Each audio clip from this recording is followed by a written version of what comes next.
So we're really focused 60 to 70% of our curriculum is going to be on Common Core, and it's a much more rigorous curriculum.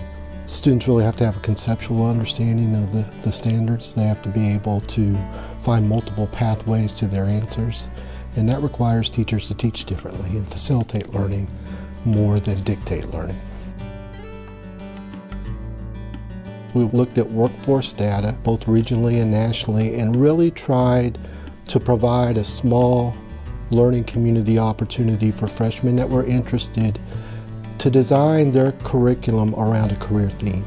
So about 300 students have signed up with these 6 high schools and have chosen to have an educational experience where they will share some of the same teachers, and freshmen through senior year will be dedicated to instruction that is integrated around a career theme, which will provide post-secondary options for them, prepare them for college and careers as they leave the academy.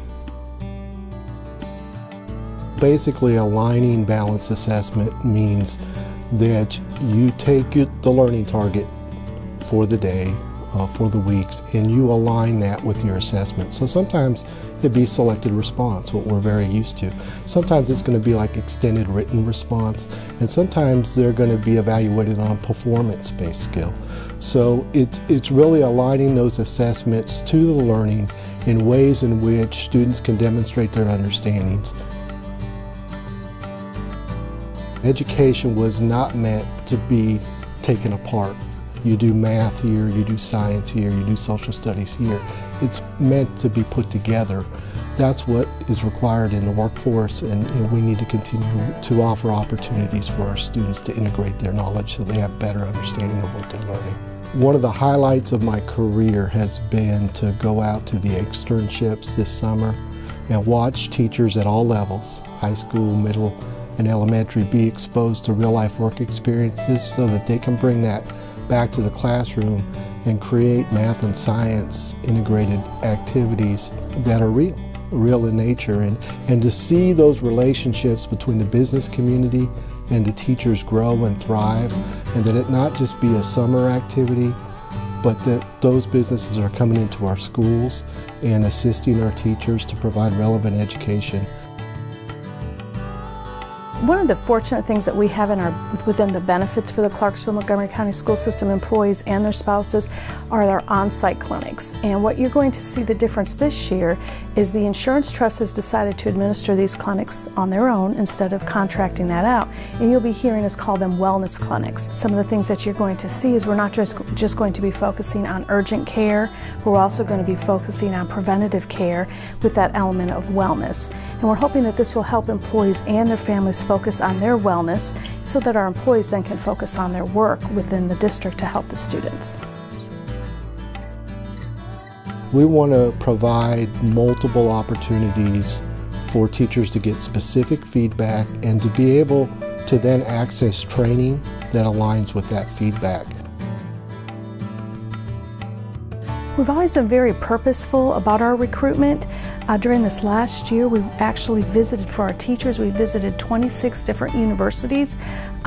We've stayed within our region, and then we started looking outside of our region. Our staff that go out to the recruitment fairs, it's very rewarding for them, because many of them will come back and say that our tables, the Clarksville-Montgomery County School System, will have some of the longest lines. And people have heard of us. They know where Clarksville-Montgomery County School System is. They've heard of the great things that we're doing. They've seen the graduation rate. They've seen the information on the staff development, the support we provide new teachers. So it's very exciting. Over the next year, we're going to have to actually rebuild the entire network, both wired and wireless. We'll have to increase the density within the school district when it comes to wireless. We'll have to increase the capacity in regards to the wired and also increase the bandwidth. I believe that we have probably one of the top 10 networks in school systems within the state of Tennessee. But this will push us way forward. We are constantly looking at other departments and how we can utilize technology to improve what they do. We just consider ourselves customer service. We just have the advantage of working in technology, and that's a great thing for us. It lets us see what's changing, but the way we stay in front of those things is we are constantly reading, we're constantly looking at the new technologies that are coming out. And then we have to find ways as to how they make us more efficient. Alternative funding for us is about taking more control of our financial future. It allows us to reduce that local tax burden. After school programs at one time was funded entirely through state and local funds. Today, 100% of that is funded through competitive grants.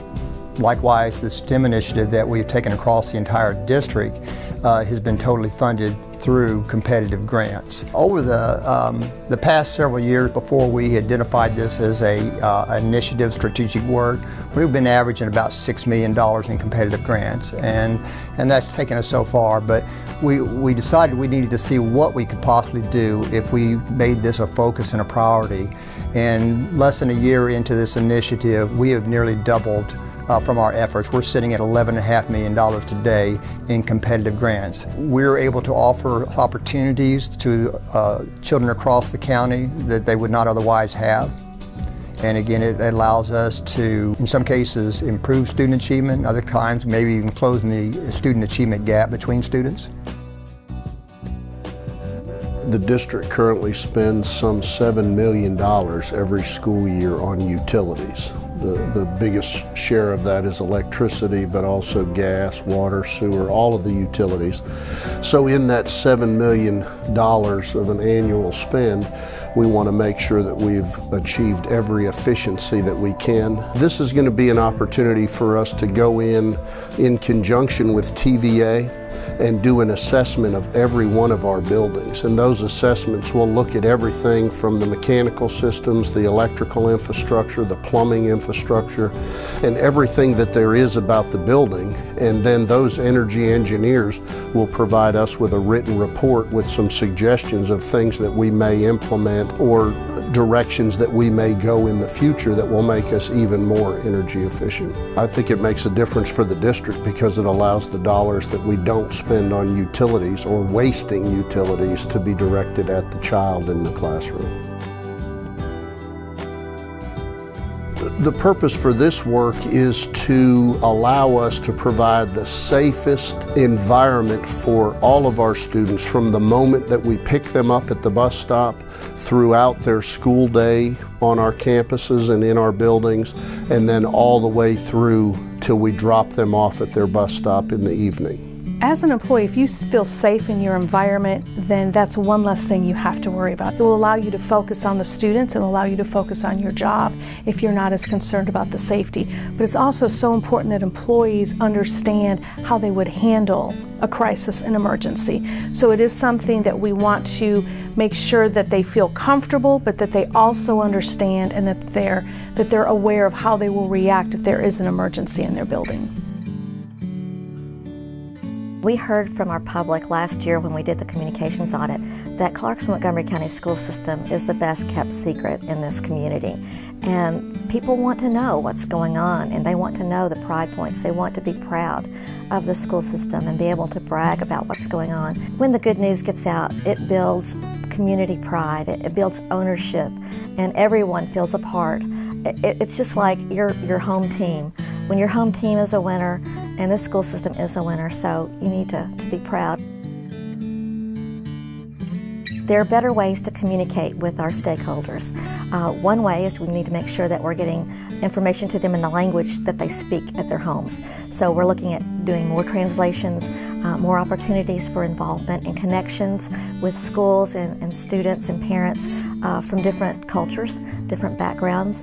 We want to make sure that we're connecting better with our military families, and we're looking at ways to put things on our website that improve ways that we connect with people moving into the district. We also want to make sure that we're able to communicate with parents who may work different shifts. They may not have the opportunity to come to the school during the daytime or come at PTO nights. So we want to give them opportunities to learn more about how they can encourage their child and be involved in student achievement.